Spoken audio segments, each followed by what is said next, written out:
Oh, hey there. It's Adriel, the hunting gear guy. And these are the Bushnell EDX binoculars. They come in a couple of different trims. There's the X, which is the cheapest one. There's the DX, which is a little bit nicer, got a couple more coatings. And there's the EDX, which has ED prime glass on it, a couple of extra coatings. They've all got a really interesting waterproofing coating on the lenses, hydrophobic kind of a thing. And they're right around like a mid-price, mid-tier compact set of binoculars that would be just at home birding or hunting or doing anything like that. So why don't we get this on the table and take a closer look at these binoculars. All right, we're just going to look at some of the different parts on here first before we get to some technical specs. Right at the back here, we've got this nice-ish neoprene neck strap. It's got like a printed logo on there. And I'd say it's good enough for the job. It's nice and lightweight. These straps at the bottom here don't feel the best on your neck, but they don't touch your neck. This part does. So that's fine. They're not comfortable, but who cares? The most important part is that they're soft and they're not going to scratch the edges of this thing. When we take this rear cover off, we can see that it just stays retained to the strap on the one side. The other side you can pop in if you want, but it can just pop out very easily, and they will expand or contract based on how you have these things moved in or out. The next thing to take a look at is these twist-up eye cups. They're not quite as nice as some of the other binoculars that I have, but they do the trick. I mean, they go up and down. I definitely always twist them out. If you have glasses, you'll probably want to leave them twisted in. Next on this side here, we've got this diopter adjustment. This is where you would use the focus adjustment, take a look through this one, and use the focus until you get it nice and sharp, and then you would block that one off, open this one up, and you would take a look through here and use this adjustment to get them both synchronized in focus for your eyes. Once that's done, the nice thing about these ones, you can adjust them, and then once they're in place, you can basically lock them in so that that setting can't be forgotten, and it's set for your eyes. If your buddy borrows your binoculars, they probably won't figure that part out and start fiddling with it. Right in the middle, we have this lovely little focus knob. It's super light to move, very nice and light. At the front of it, we kind of have a metal ring, and that metal ring is joined by these little rubber friends of his that can be used to move it back and forth. Again, very light, nice and smooth as you're going back and forth. No jerks or stops of any kind. It's just really a treat to use.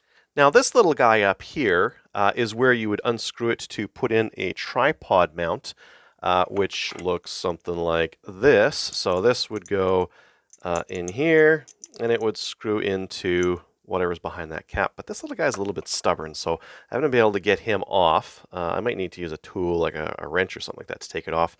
Normally they just screw off of there. At the front of this little beauty, we've got the front caps. Now these go on the inside using this this kind of seal here. So they look like they'll seal it better against liquid and dust.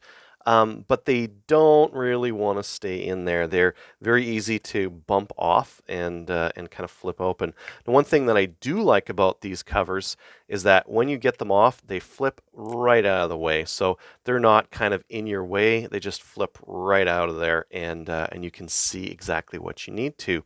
The front lens does have a little bit of a red reflection on it due to the coating that they've used. Now, in terms of the lenses on this one use their ED prime, their extra low dispersion lenses. So what that means is that with color, usually what will happen is there's a bunch of color, like light bouncing around in here. With lenses that have a lot of dispersion, you'll separate them out. So like the reds and the blues and the ultraviolets will like spread out a little bit. You can see it on really cheap lenses or cheap binoculars or scopes and that kind of thing with a lot of color fringing, a lot of fuzziness. Because the light isn't being focused in on one point, it's kind of like a little bit spread out because it's again been spread a little bit. So low dispersion glass is better for that. And that's part of the reason why these ones are quite a bit more expensive, like double the price of the DX versions of these binoculars. Does it make a difference? Yeah. I mean, like they're sharper. I compared these against my Vortex Diamondback HDs, which are a cheaper set of binoculars than these ones. And yeah, the glass is sharper. You can resolve a little bit better. You get a little bit less of that color fringing. Not that the Vortex Diamondbacks really have a lot, but these are nice. Is it worth the extra money? I think that depends on how much you're going to use them and how much you're going to use them at their performance limit. If you really need to like resolve bullet impacts at 600 meters, better glass is going to make it easier to spot that kind of stuff. If you're looking at chickadees from like 20 feet away, you don't really need it. You don't really need that fancy of a glass for, again, those low performance situations. Even hunting, you may not need something quite this nice, 99.5% of the time. But some of the time it might be dark and you might need to like get that last little bit of detail out of them. And they do pretty well for that. So the glass is nice in the EDX versions of these binoculars. A couple things that I noticed just carrying these about and running them with the neck strap. I don't mind the lens caps, but they do pop like quite easily if they get bumped around on your chest or anything like that. They tend to just kind of come off. So sometimes I'd look down and I'd notice that they were hanging loose and not covering the lenses. Not really a big deal. They're not going to get anything in them as they're like hanging down on my chest. I'd prefer if they stayed on. But they won't, so whatever. Now, the hydrophobic coating that's on the lenses is really nice. I really like this feature on these binos. And basically what it means is if you're hunting in the rain or you've got like some water that splashes up on them, it beads the water quite well, which should make for less garbage in the way when you're looking through it. At the very least, though, what it does that I really like, you get some water on there.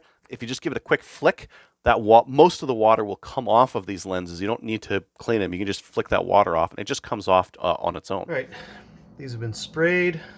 Just gonna tilt them, see what kind of water comes off. A quick swipe. That one's looking nice and clean. That's coming off really nicely. Try the Vortex next. Not as nice. The water kind of wants to stick to the lens. Yeah, it's still on there. Still quite a bit of water on there compared to the exo coating on this guy.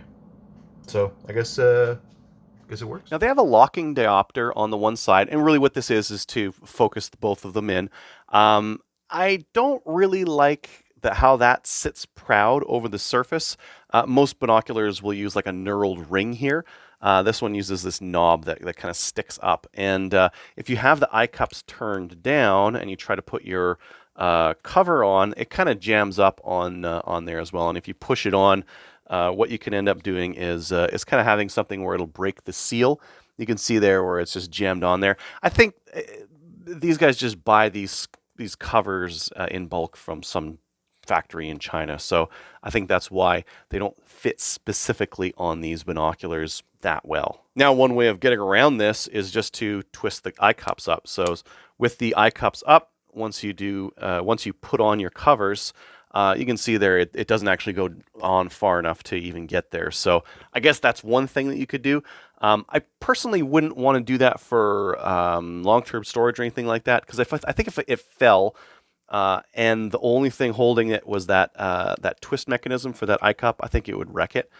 So I'd probably twist these in if I needed to store them, just because now that eyepiece is working directly against the binocular body. So would I recommend the Bushnell Engage series? It's a competitive market. The 10x42 binoculars in the $200 to $500 range, super competitive. Lots of good entries in there. Lots of stuff from Vortex, Nikon, Bushnell. Lots of stuff to choose from. The features between them, like, there's a little bit of differentiation, but mostly they're the same. Mostly they kind of do the same thing for you. I guess in terms of this one, the pros, like this focus ring, so nice and smooth. Love it. Really like that focus ring. The glass is really nice on this one. The things I didn't particularly like, the eye cup seal on here, I didn't really like. The neck strap is cheap, but it's the same one that everyone else has, so I don't really know that you care. But the thing that I do really like, that I think is a bit of a differentiator, is, again, that coating on these lenses, on both of them, both sets, that's hydrophobic. Really like that. I think it's a really practical coating to put on a set of binoculars that is going to be potentially be used in the rain or the snow or something like that. And for that reason, you might want to take a look at the Bushnell Engage binoculars. Thanks for watching.